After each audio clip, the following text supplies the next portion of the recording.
வணக்கம். தனலட்சுமி ராஜா, மதுரை. தெரிந்த கோயில் தெரியாத ரகசியம்.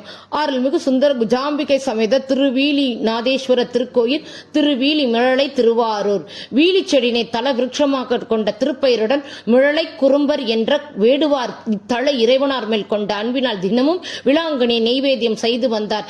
இறைவனார் அன்னார் அன்பில் இறங்கி அட்டமாசத்தைகளை அவருக்கு வழங்கி அருள் புரிந்தார் என்பதும், வேடுவாரால் நிவேதனம் செய்யப்பட்ட விளாங்கனி இன்றும் வீலிநாதர் பாதத்தில் காணலாம். தளமானது திருவீலி மிழலை என்ற திருப்பெயர் காரணத்துக்கு காரணமாகும்.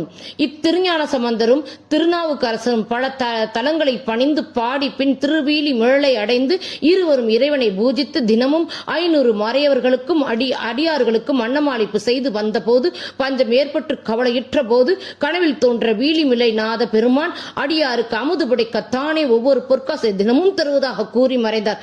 காலை கண் விழித்து சம்பந்தரும் அப்பர் பெருமான் திருவீலி மிழலை கோயிலுக்குள் சென்று கிழக்கு பிடத்தில் ஒரு பொற்காசை சம்பந்தரும், மேற்கு பிடத்தில் உள்ள ஒரு பொற்காசை அப்பர் பெருமான் எடுத்து சென்று இருவரும் அடியார்களுக்கு அன்னமாளிப்பு செய்து வந்த வேளையில் சம்பந்த பெருமான் தனது பணியாட்கள் மூலமாக தன்னுடைய பொற்காசுகள் மாற்று குறைவான காசு என்பதை அறிந்து திருவீலி மிழலை பெருமாடன் வாசி தீர காசு நல்வீர் என்ற திருப்பதிகத்தை பாடி நற்பொற்காசினை பெற்றார் என்பதும், திருக்கோயில் கிழக்கு பலிபீடத்தில் சம்பந்தரும், மேற்கு பலிபீடத்தில் அப்பர் பெருமானும், படிக்காசு விநாயகர் வவ்வால் மண்டபத்தில் திருவுருவங்களுடன் காணலாம் என்பதும், அடியாருக்கு உணவளிக்க இறைவனே படிக்காசு வழங்கி சிறப்பித்த தலம் என்பதால் இங்கு தொழில் வளம் பொருளாதார பற்றாக்குறை நீக்க வல்ல தலம் என்பது தனிச்சிறப்பு.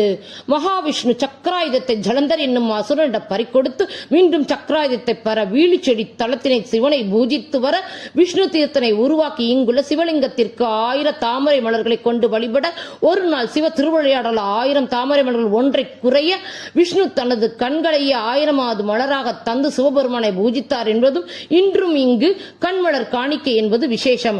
இதனால் விஷ்ணு பகவானின் பக்தியை மெச்சிய சிவபெருமான் சக்கராயுதத்தை மீண்டும் வழங்கினார் என்பதும், விஷ்ணு பகவானின் கண் மலர் இன்றும் சிவபெருமானாகிய நேத்திர தர்பேஸ்வரராக பாதத்தில் உள்ளது என்பது இங்கும் தனிச்சிறப்பு. காத்யாயன என்ற முனிவர் தனக்கு குழந்தை வரம் வேண்டி தனது மனைவியும் கடிதம் புரிந்து பார்வதி தேவியை மகளாக பிறக்க காத்யாயனி என்ற பெயருடன் திருமண வயதில் சிவபெருமானை திருமணம் செய்த இத்தலம் இன்றும் காத்யாயனி கல்யாண சுந்தரராக திருமண கோலத்தில் அனைவருக்கும் அர்ப்பணிக்கும் என வேண்டிக் கொள்ள மூலஸ்தானத்தில் திருமண கோலத்தில் காட்சியளிப்பது விசேஷம்.